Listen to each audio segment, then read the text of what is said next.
Protesters marched through Ghana's capital, Accra. They're angry about a government plan to introduce a tax known as an e-levy. A charge of nearly 2% will be added to all electronic transactions of more than $16.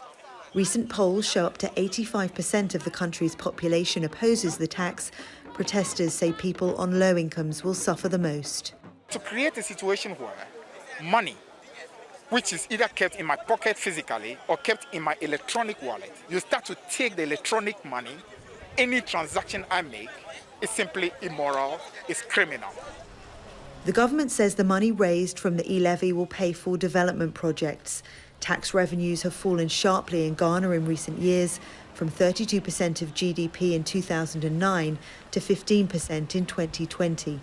Part of the reason is nearly three-quarters of the country's 10 million workers are employed informally, and many don't pay income tax.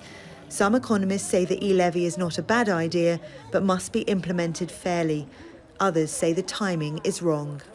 Prices are escalating day in and day out. Fuel prices are going up. Even last week, one day fuel prices were increased twice. Now we are paying taxes for everything. COVID came in, and instead of bringing alleviation to the people, we were imposed to pay COVID taxes. Some protesters say they cannot afford to live and are calling on the government to go.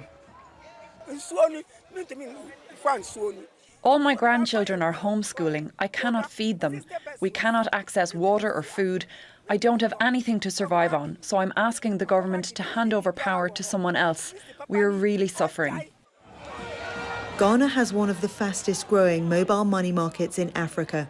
Protesters want the government to think again about the impact of the e-levy on the poorest in the country. Victoria Gatenby, Al Jazeera.